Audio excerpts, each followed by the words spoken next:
Биздин редакциябызга бул видеону Шарк айыл өкмөтүнө караштуу Фуркат айылынын жергиликтүү тургуну жиберген. Видеодо аталган айыл өкмөтүнө караштуу номер 101 Момбекова кумаратындагы мектептен чыгарылган таштандылар өрттөлүп жатканын көрүүгө болот.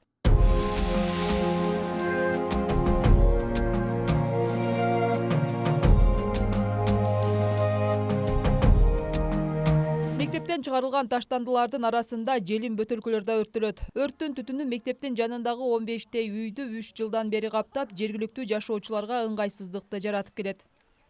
Биз жашаганыбызга бияка 3 жыл болду.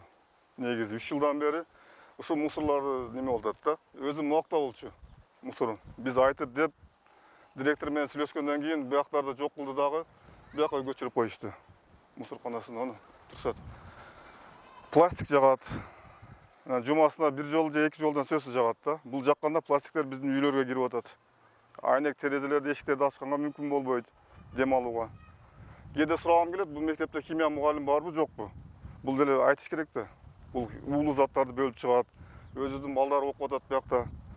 Бизге эле эмес, мектептин өзүнө дагы кирип атпайбы ал нерсе?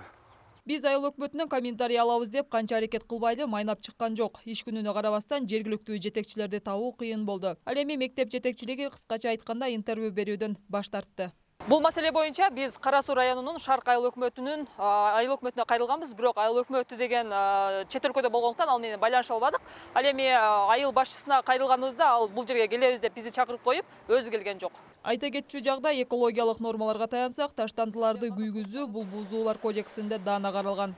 Турмуш тиричилик таштандыларын өрттөөдөн чыккан зыяндуу жыттар жана диоксиндер тууралуу айта турган болсок, таштандылар өрттөнгөндөн кийинки көлөмү мурдагы көлөмүнөн 3төн 1-ин түзөт. Башкача айтканда 1 тоннадан 300 килограммга чейин күл чыгат. Бирок таштандылар өрттөлгөн аймактарда жашаган адамдардын канында башка аймактарга салыштырмалуу диоксиндин 3-4 эсе жогору болору аныкталган. Бул деген сөз ага жакын жашаган жарандардын онкологиялык рак ооруларына кабылуу көрсөткүчү жогору. Ошондой эле заводдордун трубаларынан чыккан түтүнгө салыштырмалуу таштандыдан чыккан өрттүн түтүнү 2 эсе зыяндуу заттарды чыгарууга жөндөмдүү.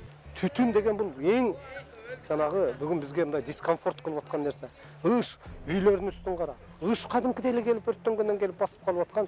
Мына көрүп атабыз, бир көрмөксөн болуп бүгүн күн өтсө эсеп менен жашап аткандай. Буга ошол кескин түрдө бир чараларды көрүшүбүз керек. Бул маселе чечилиши керек, себеби биринчиден экологиялык норманы бузуу фактысы болсо, экинчиден жергиликтүү бийлик тарабынан түшүндүрүү иштери жүргүзүлүп, мындай жат көрүнүштөрдү болтурбоо керек. Айжамал Түгөлбай кызы, Азамат Кубатбек уулу, ТМЖ жаңылыктары.